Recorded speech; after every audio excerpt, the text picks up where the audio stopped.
Well, hi, everybody. I am Glenn the Geek, and welcome to episode 536 of the Stable Scoop Show. Tonight, I'm joined by Devin Horn, and we meet the winners of the Mongol Derby.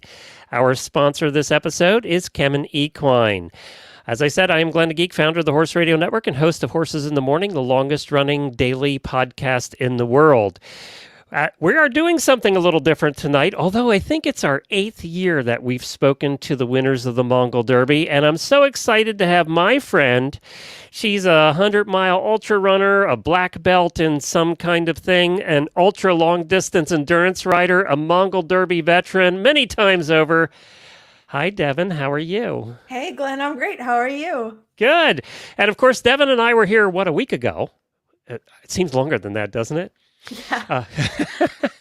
It's a long time to go without sleep. So we were here about a week ago talking about the Mongol Derby as we do every year. And we're so excited this year again to be bringing you the winners on what was a very exciting finish this year. Yeah, that's where the lack of sleep cuts in. It's usually really exciting to go ahead and watch the dots on the map, but this year it was particularly dramatic the last day, and I can't wait to interview the winners. Well, we're going to do that right now. We have Willemien, who's in South Africa. Hello there.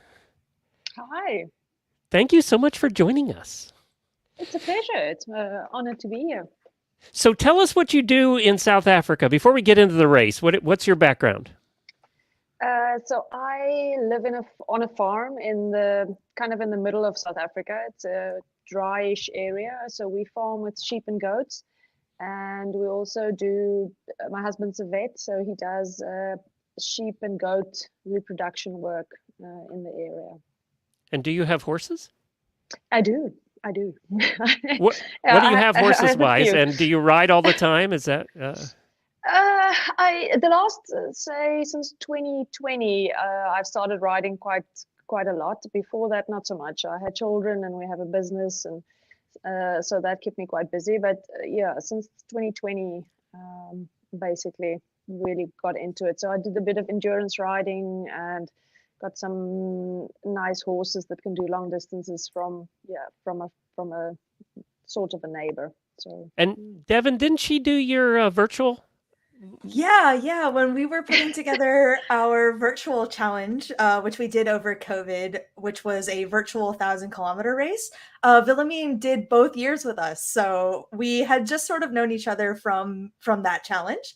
And she actually won last year when we were putting it on for individual. She's a two-time winner. And also I'm hoping you're going to do it again this year. It's quite good to take your mind off the normal mundane routine of life. So don't stop. She didn't have enough doing it for real. She wants to do it more there, Devin. I was about to say, it doesn't seem like you're sick of riding yet, so that's a great sign. I'll give it another month's rest and then I think I'll be fine then. Okay, so you don't want to start tomorrow? No. Maybe, September, October will be good. So is this something you've always wanted to do, the Mongol Derby? Was it always a dream or? Not really. I only saw it for the first time in 2019. There was a South African rider taking part, Visman Nel, and so it was quite big on social media here, and I picked up on it, and I've always liked horses anyway. We grew up with them. So I started following it, and then on a whim entered at I think 2019, November, December, I applied, and then obviously they didn't have enough space or people, so they had a space for me. And then basically the whole thing started. Well, we're going to meet the person that you rode to the finish line with, because we had dual winners this year, and that's that picture right there, by the way. That was the winning picture. And we have Deirdre, who I think is in Wyoming right now, right? I am, yeah. Hi. So, a beautiful setting. I like your setting. My backyard. So, what's your story? What do you do for a living? First, let's start there. I'm a real estate agent now, which began when I had kids. Before that, we worked on ranches and pack outfits. Yeah, you packed into the Sirius Mountains up there. Yeah, we did for a long time. Well, so you were used to long distance riding. Yes, but at a much slower pace. offspring of mules. We walk mostly. So The mules weren't into no, they don't running know. across the steppe. No, What's the top speed of a pack mule out in Wyoming? it's about 3.5 miles an hour. About a walk for anybody. So is this Mongol Derby something you've always wanted to do? Yeah, I've known about it for a very long time. I've had two former schoolmates of mine have competed in it, and Brooke Wharton and Catherine Bechtel. And so I've known about it through them for a long time. It just seemed like it was, I applied in 2019 and I had little kids, and it just seemed like a great thing to do, to put something on the calendar for myself. All right, Devin, I'm going to let you start. Do you want to describe a little bit about the end? We'll talk about the finish, and then you can ask your 1,000 questions. I would much rather hear these guys sort of like paint the picture for us. So if you could, I know, just kind of give us a little bit of a brief kind of overview of how you went into the Derby, what you were imagining, and sort of like bring it up to like day 5 or so for us, and just sort of like paint the picture, if you wouldn't mind, Willemien. Oh, me first. Yeah. So initially I was hoping to just kind of test myself and see if I can finish, and then I thought, okay, at least try top 10. That's maybe something to aim for. So you didn't come off the starting line like, I'm going to win this thing. It sort of developed later?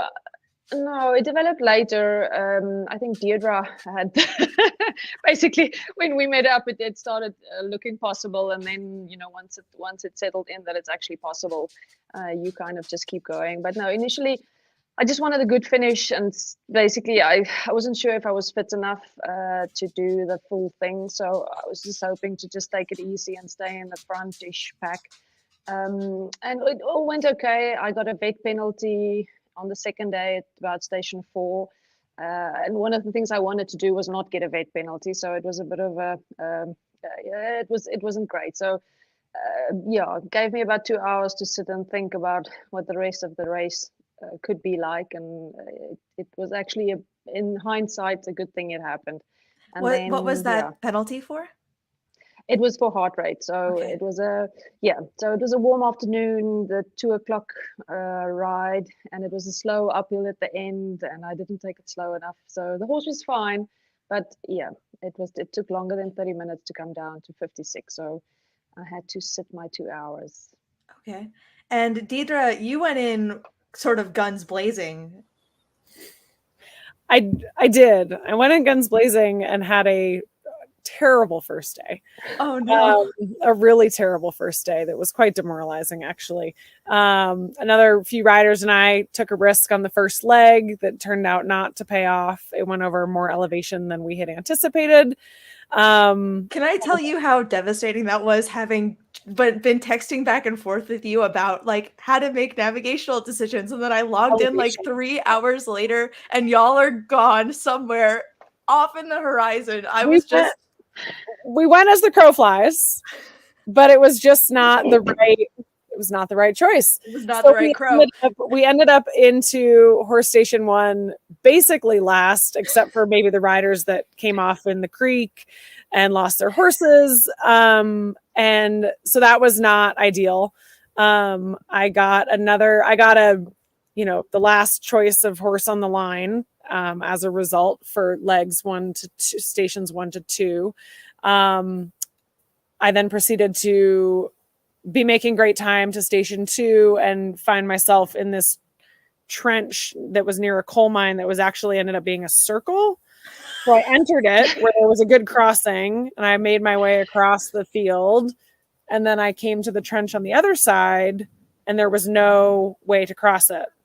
So I went up to the road and I followed it, and it was actually one enormous circle that took me about 4 kilometers. You might be the first one in Mongol Derby history to get stuck in a coal mine.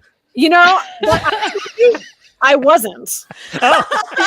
I wasn't the only one. No, I just didn't go actually into the mine, Deirdre. I just stuck around the side the wrong way around, then had to turn around in town and go all the way back. At least wave to everyone, say, "Don't do this the wrong way. Go the other way." That's exactly what I did to some riders that were behind me. I was amazed that there was anybody behind me. Warned, but there were. And so I warned some folks and I got out of that and I came into horse station 2 at the very end of riding hours on day 1. And most of the field was there, astonishingly.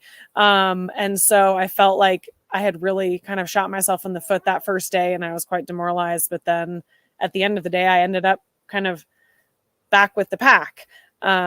So that was, there was about 10 riders that had ridden out of station 2. And so, yeah, I felt like I was kind of back in it after that first day, which was horrible. Well, there's a really great picture of you and Willemien and Tiffany who are all riding together, and they, you know, you're like pointing off into the saddle and sort of like guiding the trio. So, and the caption was that you were acting as their sat nav, essentially. They were calling you their sat nav. So obviously, in between day 1 and day 5, you really got your shit together and figured it out. Yeah, day after the first leg, I navigated completely on my own. I did not, it was not a group effort. On my part, I was gonna make my own choices. If other people wanted to come, that was great. But I stayed up that whole first night kind of thinking about the mistake that I made by kind of not quite trusting my gut all the way. And so from then on, I made all my own choices. So. Okay. And Willemien, you think they were pretty good choices from that point? Oh, brilliant. At what point now, we were talking about Tiffany, who's a vet here in Ocala, actually the vet at the farm where we have our horses. So we know Tiffany, right? When did the 3 of you become the 3, musketeers? What day was that? I can't remember it must have been day 5. Yeah. I think it was station. She caught up to us at some point.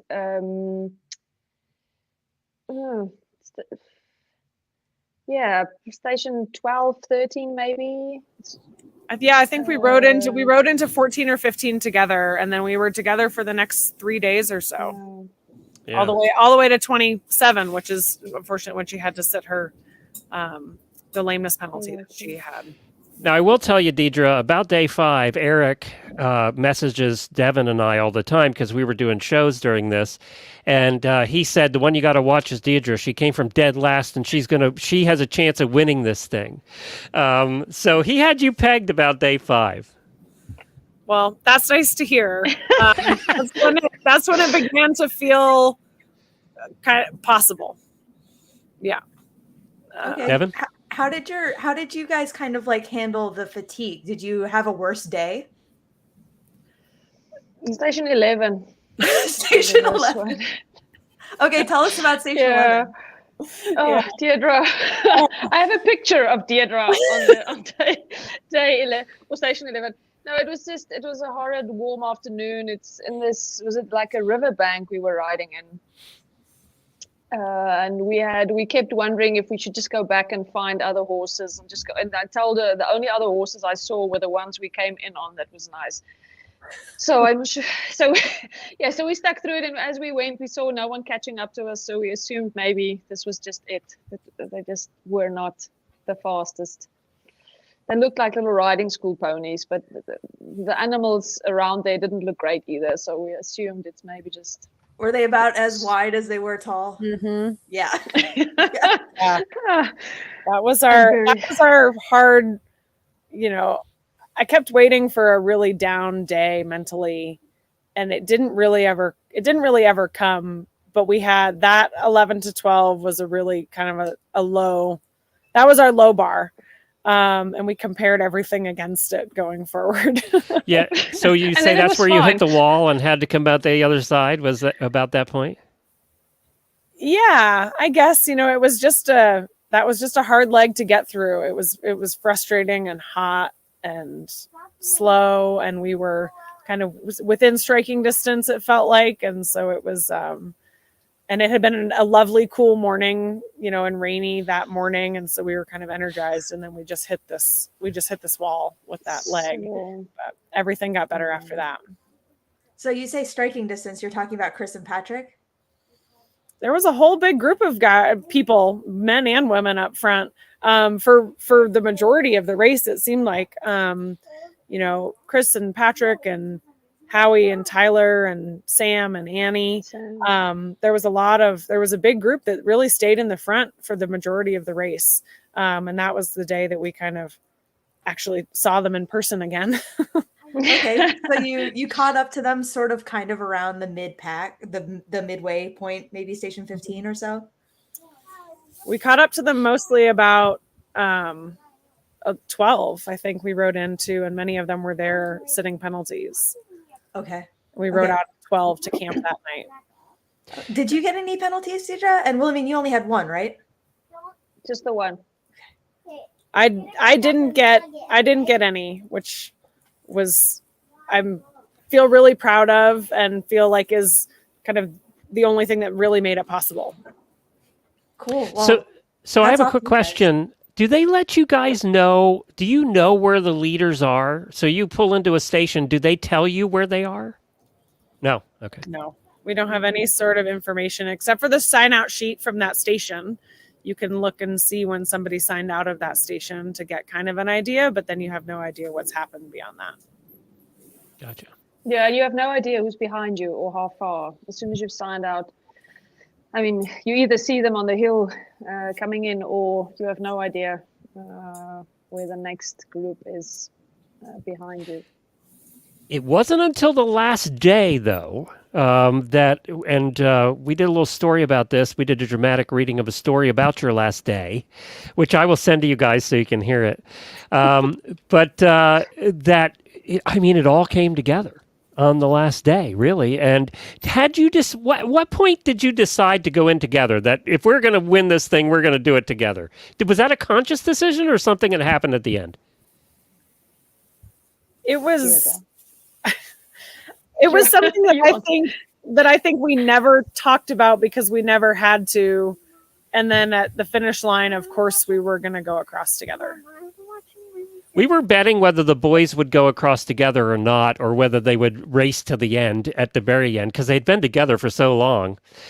So we were actually taking wagers on whether they'd come across together, and then they did after you guys, because. Yeah, respect. That's a good thing, or a big thing to do. It was easy for us. Like Deirdre said, it was kind of it was an unconscious. We didn't speak a lot, actually. We just kept keeping positive, just trying to look forward to the next stop. So yeah, I'm glad they did it. It's good spirit. So, but there was never a point where you thought maybe I'm gonna run for it. That never crossed anyone's mind. It's good you weren't riding with Devin. Yeah, I've been a bit more cautious, but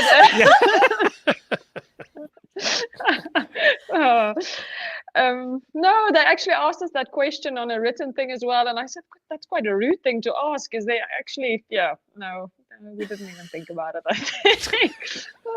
Yeah, too much blood, sweat, and tears together. Yeah.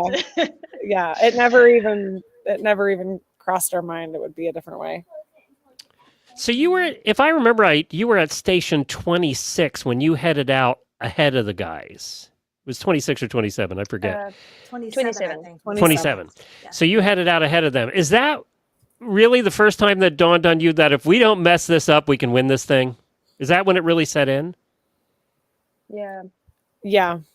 And we didn't want to talk about it. We kind of looked at each other. We didn't actually say a word. Don't say it. Just keep riding. How important was the selection of those ponies, though? Yeah. How did you guys select your final horses? Well, the very last station we didn't select. Deirdre asked the herder all the horses at the station were his, and he, I think, was quite known for having good Nadam horses. So Deirdre asked one of the interpreters to ask him to pick the horses for us, which was quite nice. He gave us good ones. Yeah, and the others we just basically tried to look for the best they were. Deirdre, what did you say to the herder? Like when you were asking for him to pick horses, what did you say you wanted? We just said that we'd be honored to finish this race on their best horses. Okay. Oh, she played the pride card. She knows how to get what she wants. It worked. But that worked. Willemien really picked most of our horses for most of all the stations. She's got a great eye and would walk up and down the line and say, I think these ones are the ones that we want. And it really never failed. Yeah, we tried to find horses that would fit together, just keep up with each other. And I think in the end, we were quite, it was okay, except for station 11. But everyone else was fine. I have to take a little bit of a commercial break here, but I want you to think about, I'm going to ask you after the commercial break, what surprised you the most about the whole race? What was the thing that surprised you the most? And we're going to do that right after we hear from Kemen Equine.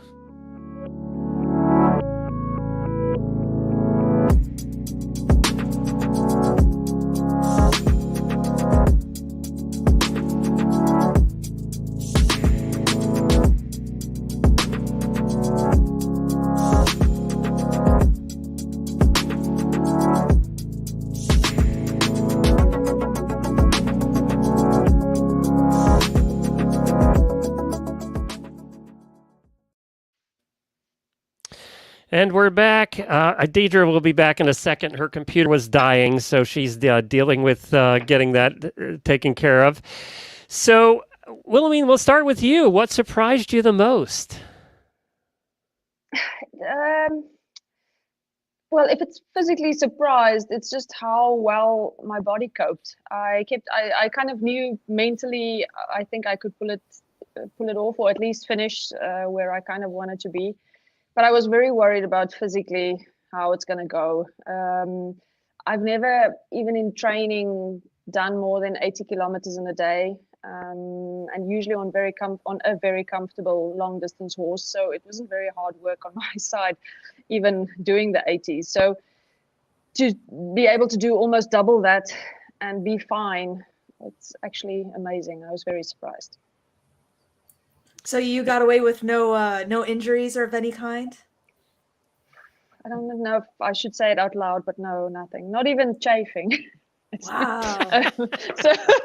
So I don't know. That was she has alligator skin, apparently. Yeah, I think so. I think it might be.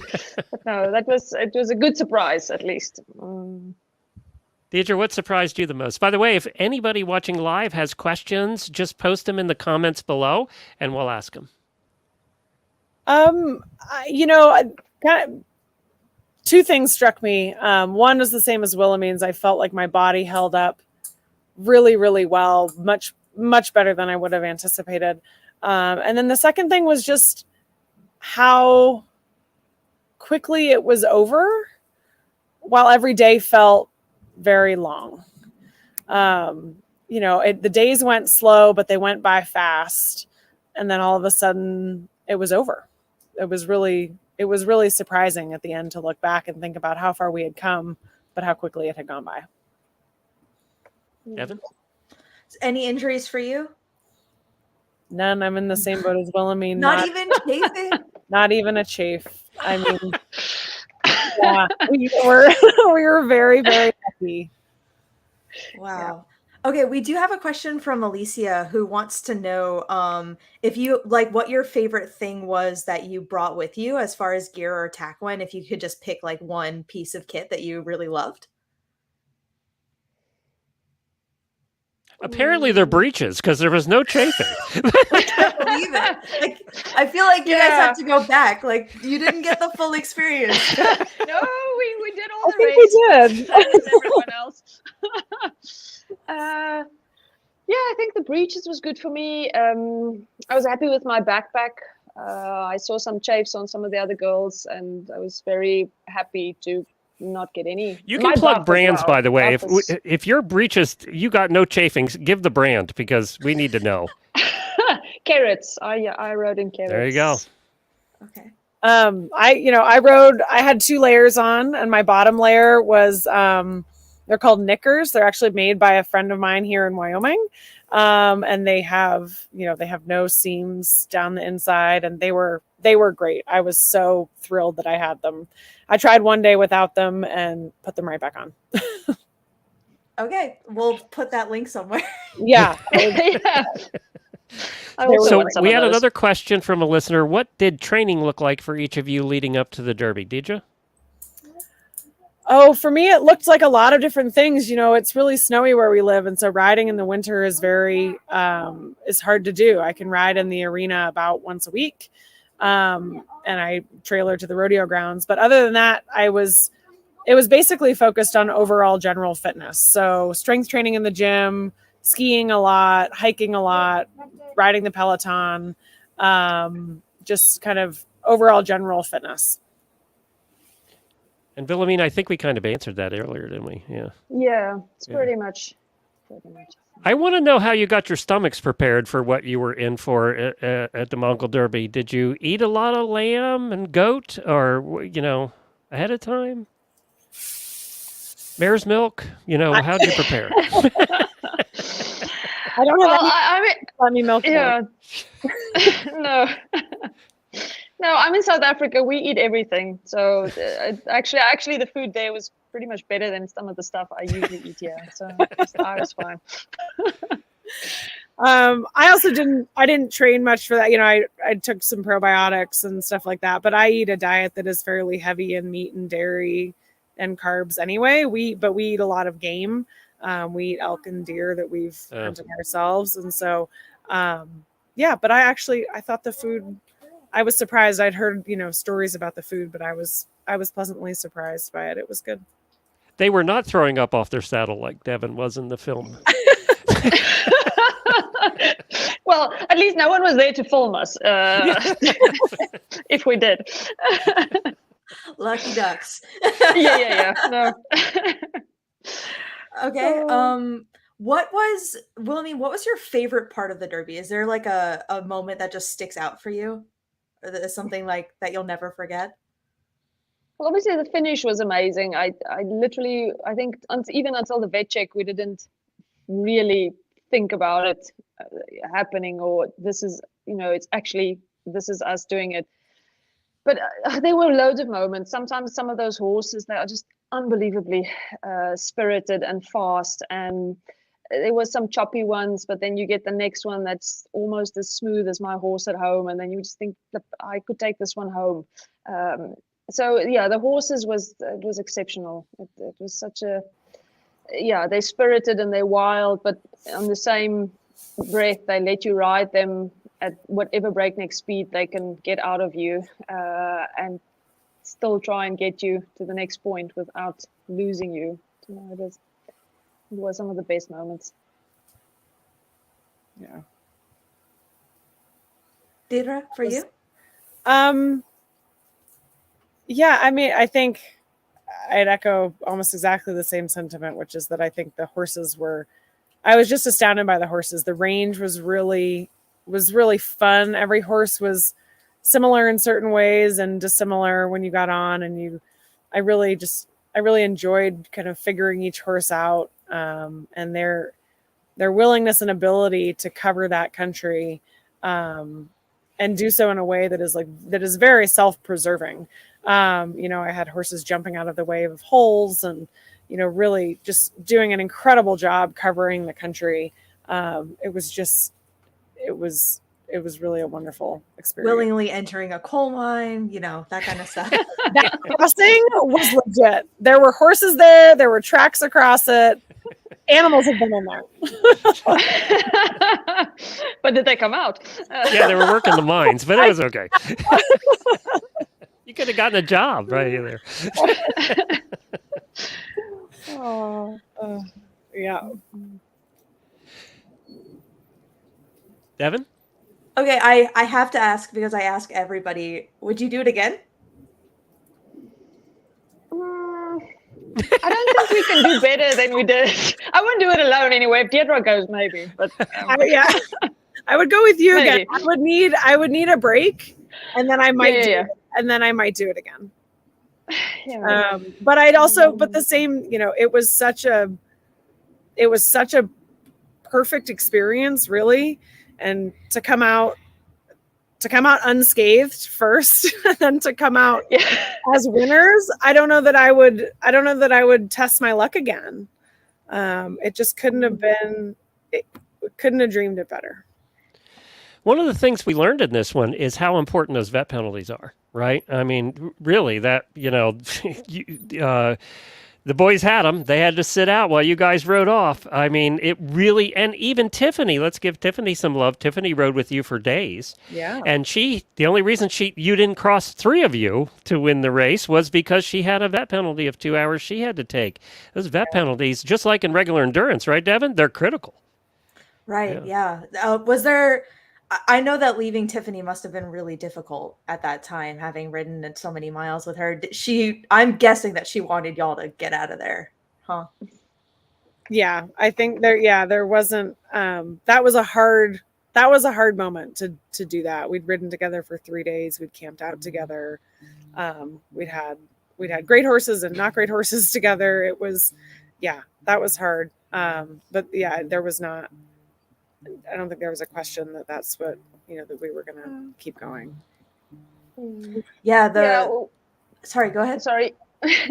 So I said, no, that was basically what we kept saying the whole time, is the penalties. If we just keep pushing, somewhere the pressure will not hopefully make someone or have someone make a mistake, but pressure is usually gets to a point where it boils over. So we try to just ride our own race, not think about who's in front or behind, and just make sure we go as fast as we can without getting the horses in trouble. So it paid off. It was slow, and probably not as much fun as it could have been chasing over the steps at breakneck speed. But we just basically focused on doing our own thing.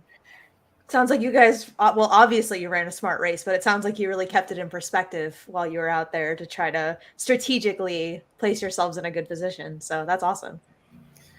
Yeah, we did try to go kind of slow and steady as we could. And then, just to keep ourselves within the distance, up with the front runners.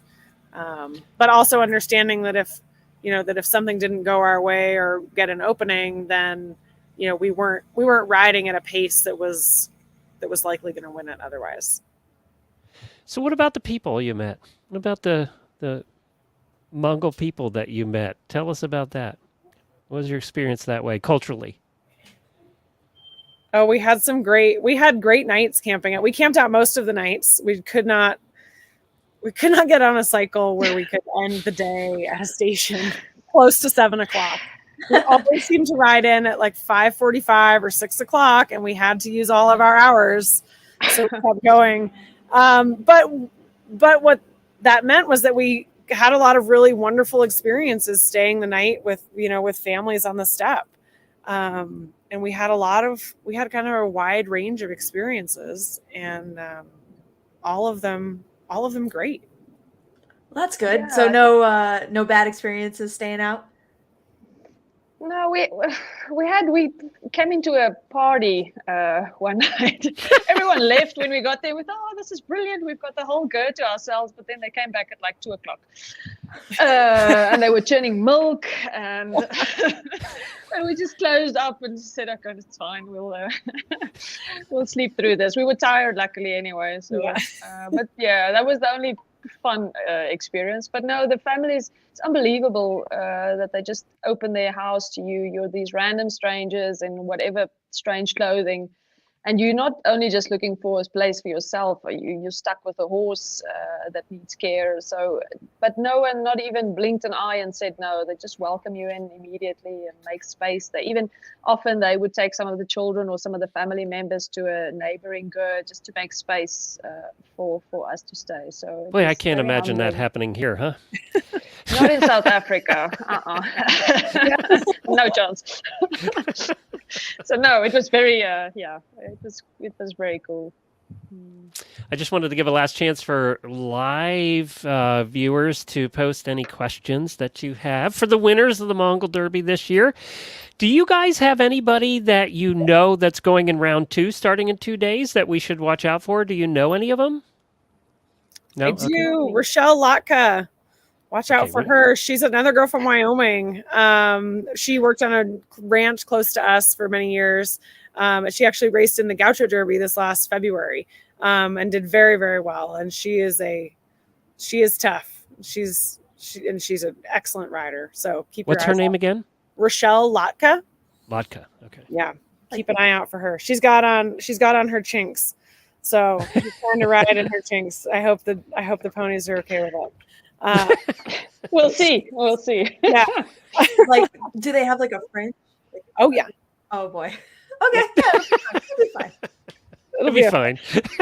She's gonna ride in the test days and see how it goes, and then adjust if need be.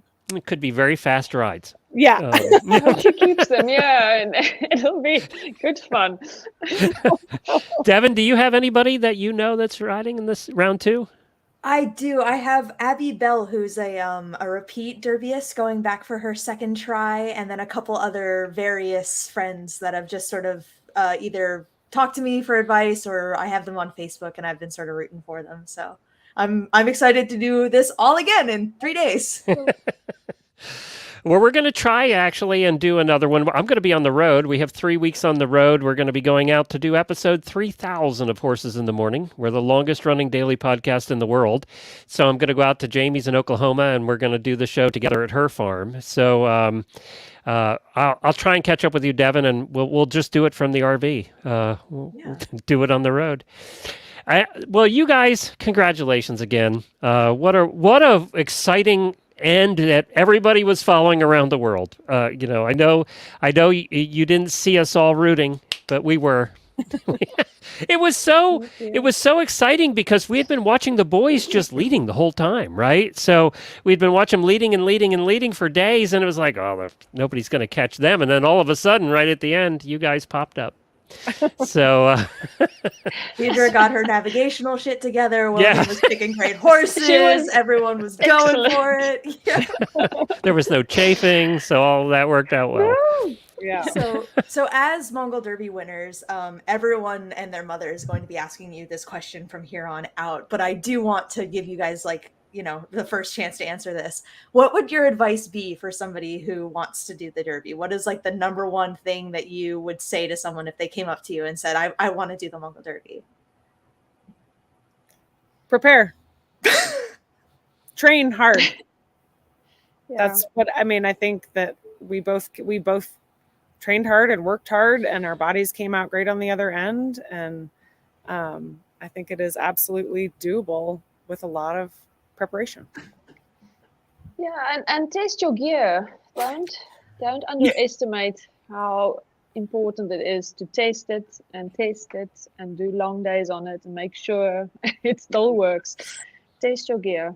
Definitely. Deirdre, would you say that the overall training you did, would you recommend that somebody ride a lot or do some overall training? Do the weights and do the running and do all of that? I think there's a happy medium. I still, despite all, doing all those other things, I still was riding a lot. And I did do some I did a couple of, training rides with Stevie Delahunt, which is where I got to test my gear, which was extraordinarily helpful. But I think that there's a happy medium, and I wouldn't get down on yourself if you don't have access to be riding, constantly, or riding really long days, or don't have access to endurance horses. I'm no endurance rider. So I think that you can make up for a lot of, saddle time with time in the gym. Got it. Very good. Well, congratulations, both of you. I know it's getting late over there in South Africa, so we're going to say good night to you and to both of you. Thank you so much. Devin, thanks again for joining me today. Yeah, absolutely. And congratulations, guys. You earned it. You put up a heck of a fight. It was a hell of a ride, and it was awesome watching. Thank you. Thank you. And it sounds like we're not going to be seeing them again anytime soon from what their answers were earlier in the show. Oh, that's a great question right before we sign off. What's next for you guys? What do you have on the horizon? Well, Deirdre, I just entered a 38-kilometer run at the end of November, so you need to find something because I You have got to go very to South sad. Africa, apparently. Yeah, please come do it with me. It's a navigational run, actually. Perfect. I don't run. I need you. There's lots of mines in Africa too, from what I hear. So You'll feel right at home. We can. Yeah. We'll be fine. We'll be fine. Well, I don't have anything. I don't have anything there yet. The Gaucho Derby really intrigues me. The riding is very similar, I think, to what we do here, and so and the camping piece of it that intrigues me. So we'll see. And who knows, from what we see on the website, it looks like there's going to be one in North America here at some point in the next couple of years. So who knows? There could You- be That would more be of great, nice and close to home. And I bet you it's going to be somewhere near Wyoming. So you could just drive over and go. You'll be good to go. Yeah, that would be much easier than flying all the way to Mongolia. Yeah. Yeah. Yes. Well, thank you all. Appreciate it. Thanks, Devin. Bye, everybody. See you soon.